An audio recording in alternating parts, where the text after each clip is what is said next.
mission to create a revolution of positive transformational experiences through acts of kindness.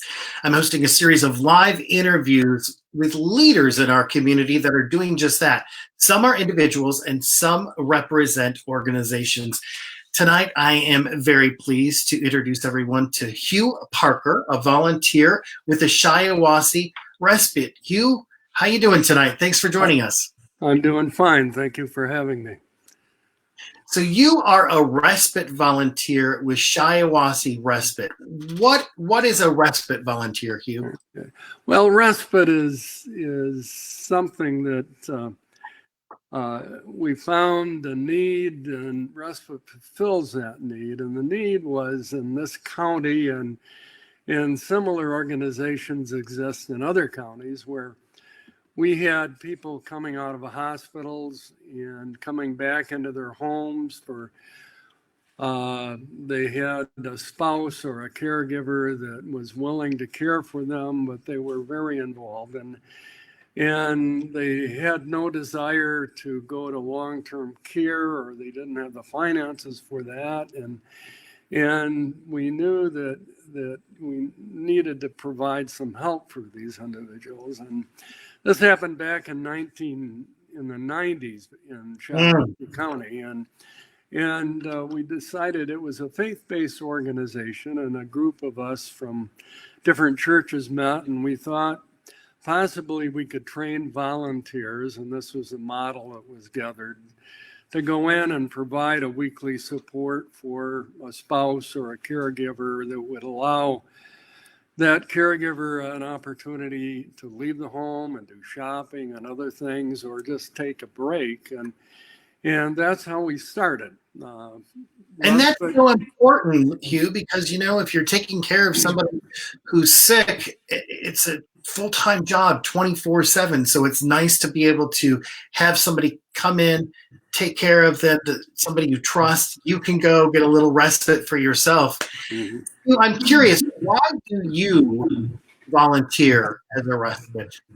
Well, I started relatively early on. I think I've been a respite volunteer possibly about 20 years. I started when I was able to do some heavy lifting that I'm not able to do now, but we started moving people. I belonged to a church, and we had a group of men that oftentimes these families found a need to go from one place to another, one apartment or one house to another, and they didn't have the means or the family to help with the move, so we would go over there and lift furniture and set them up in their new living situation, and we did that. And as time evolved, I became more involved with respite.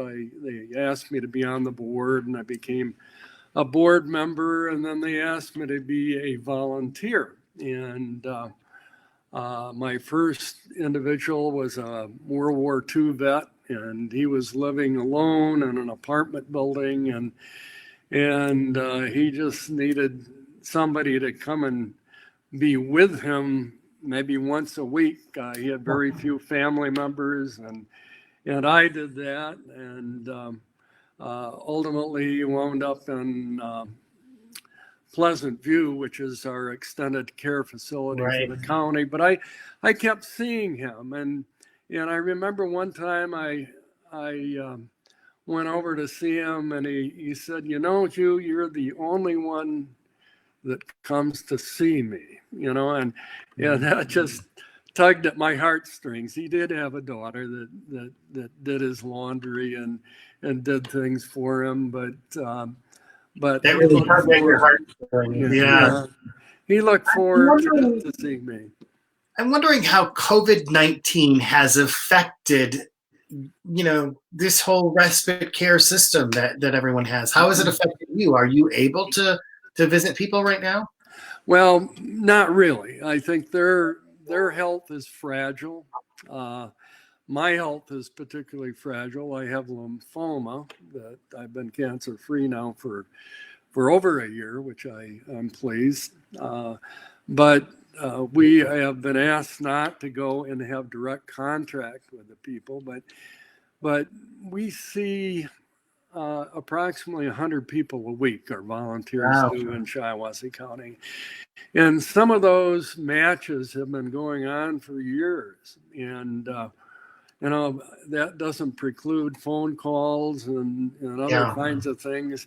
Unfortunately, this population are not probably the most technologically savvy group. And, they would have trouble with Skype or Zoom or, well, I have trouble with it, but so do I, Hugh. Yeah, I know.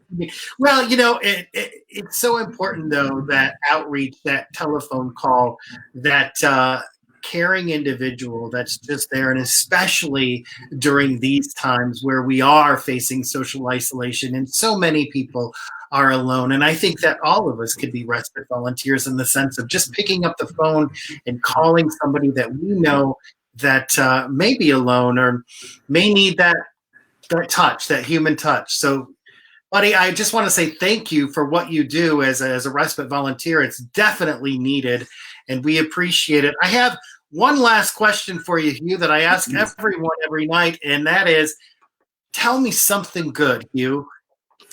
Well, something good, I think, is that there will always be a need. And we have found in respite volunteers that we have been very successful in getting volunteers to fulfill that need. We've never been disappointed. We've always been able to train new people. We lose volunteers, of course, for various reasons, but we're able always to gain new people. And I think once we explain what respite volunteers is to folks, they recognize that need, and they recognize that, if not them, they might have a parent or a grandparent that might be in a similar situation. So why not? Why not volunteer? What's absolutely an hour or two out of your day? So. Well, we've got the website respitevolunteers.org going across the screen now. So if people are interested, they live in Shiawassee County, of course, they can contact respitevolunteers.org and learn more about the program. Hugh, thank you so much for what you do, my friend. We appreciate you. And thanks for taking time out. Oh, thank you. All right. Well, if you like good news, then please join the Epiphany Now Facebook group. Share your good news with us.